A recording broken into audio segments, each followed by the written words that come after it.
नमस्कार फ्रेंड्स, मैं हूं डॉक्टर दीपा और आज मैं एक ऐसी डिजीज़ के बारे में बात करना चाहती हूं जो सिर्फ एक बड़ी उम्र तक सीमित नहीं है। आजकल तो यंग जनरेशन भी इस डिजीज़ से बहुत ज़्यादा परेशान है। जी हाँ, मैं बात कर रही हूं ऑस्टियोआर्थराइटिस के बारे में, जिसे आयुर्वेदा में हम लोग संधिवात कहते हैं। समझिए, जॉइंट के अंदर एक सॉफ्ट कुशन होता है जिसे हम कार्टिलेज कहते हैं और ये जो कुशन है ये मूवमेंट को स्मूथनेस प्रोवाइड कराता है।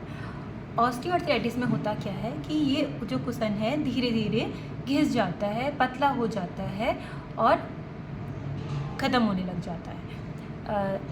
एक्चुअली होता क्या है कि कार्टिलेजेस के जो सेल्स होते हैं उन्हें कॉन्ड्रोसाइट्स कहा जाता है और नॉर्मल कंडीशन में ये बनती हैं और टूटते रहती हैं। बट जब किसी स्ट्रेस के कारण जब ये बहुत ज़्यादा टूटने लग जाती हैं तो ये एक केमिकल अलार्म भेजती हैं जिन्हें इंटरल्यूकिन 1 और TNF अल्फा ये केमिकल्स को एक्टिवेट करते हैं और देन ये क्या काम करता है, ये MMPs को रिलीज़ करती हैं जिसे मेटेलोप्रोटीनेसिस कहा जाता है। इनका मेन काम क्या होता है, ये कोलेजन फाइबर्स जो कि जिनका मेन काम होता है स्ट्रेंथ प्रोवाइड कराता है और प्रोटीओग्लाइकेंस जो फ्लेक्सिबिलिटी प्रोवाइड कराते हैं इनको तोड़ देते हैं। एज अ रिज़ल्ट कुशन ख़त्म, हड्डी आपस में टकराने लग जाती हैं और नई बोनी ग्रोथ जिन्हें कि ऑस्टियोफाइट्स कहा जाता है वो ऑस्टियोफाइट्स बन जाते हैं और देन तब होता है स्टिफनेस, पेन और स्वेलिंग। आयुर्वेदा कहता है कि ये सब होता है वात दोष के प्रकोप से। वात दोष ही मेन कारण है। देन होता क्या है, जब अस्थि और मज्जा धातु कमज़ोर हो जाते हैं तो वात जो है जॉइंट में रुक जाता है और देन तब क्या होता है, तब होता है दर्द, स्तब्धता और खड़ता और ये शिकायतें होने लग जाती हैं। और यदि डाइजेशन वीक हो तो आम बन जाता है और ये जॉइंट में जमा हो जाता है जो स्वेलिंग और एक्यूट पेन देता है।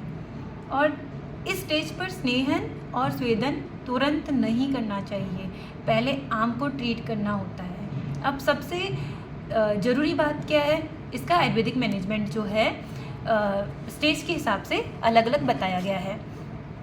अर्ली स्टेजेस में हम लोग क्या करते हैं, हम लोग पहले तो जेंटली हम लोग लाइट अभ्यंग करते हैं और लाइट स्टीम भी जो है नाड़ी स्वेदन वगैरह हम लोग देते हैं, मृदु स्वेदन देते हैं। इसके लिए बेस्ट ऑयल हम लोग वैसे तो ऑयल्स बहुत ज़्यादा है लेकिन महानारायण तेल के साथ में हम लोग अच्छा रिजल्ट देखा गया है।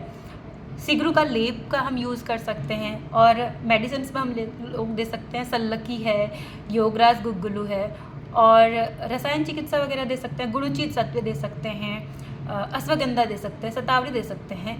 मॉडरेट पेन में हम लोग क्या करते हैं, यहाँ स्वेलिंग और पेन ज़्यादा हो जाती है तो इस स्टेज में हम लोग क्या करते हैं, इस स्टेज पर फ़ायदा करता है जानू बस्ती का अच्छा रोल देखा गया है। PPS भी हम लोग कर सकते हैं। लेप के लिए है रासनादी और सल्लकी का कॉम्बिनेशन यूज़ कर सकते हैं अंदर। और मेडिसिन में महायोगराज गुग्गुलू, लाक्षा गुग्गुलू, रसायन के लिए हम दे सकते हैं, प्रवाल पिस्ती हम ये लोग यूज़ कर सकते हैं, गुरुचि रसायन दे सकते हैं। देन एडवांस स्टेज में जो थोड़ा सा टफ रहता है जिसमें कि कभी कभी सर्जरी की भी हमें ज़रूरत पड़ जाती है तो डिफॉर्मेलिटीज़ का रिस्क सबसे ज़्यादा रहता है और इसमें हम लोग बस्ती थेरेपी हम लोग प्लान कर सकते हैं। जैसे मात्रा बस्ती है हम लोग इस पर दे सकते हैं और महानारायण तेल का हम लोग इसमें यूज़ कर सकते हैं। लेप के लिए हम लोग सल्लकी है, सिगरू है या रासनादी का कॉम्बो हम लोग बना सकते हैं।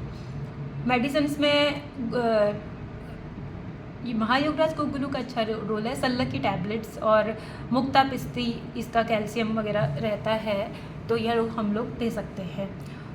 और बोन्स को स्ट्रॉन्ग बनाने के लिए गौदंती भस्म है और प्रवाल पिस्ती है, इनको यूज़ कर सकते हैं। ध्यान रहे, अगर जॉइंट में अगर स्वेलिंग है, रेडनेस है और बहुत ज़्यादा पेनफुल है तो ये जो है अभी आम का स्टेज हो सकता है तो उस टाइम पे हमें अभ्यंग या स्टीम बिल्कुल भी नहीं करना है। ऑस्टियोआर्थराइटिस एक प्रोग्रेसिव डिजीज़ है लेकिन अगर आप शुरू की स्टेज में ही आयुर्वेद अपना लेते हैं तो पेन कंट्रोल हो जाता है, स्टिफनेस कम हो जाती है और मोबिलिटी है वो इम्प्रूव हो सकती है और सर्जरी को हम पोस्टपोन भी कर सकते हैं।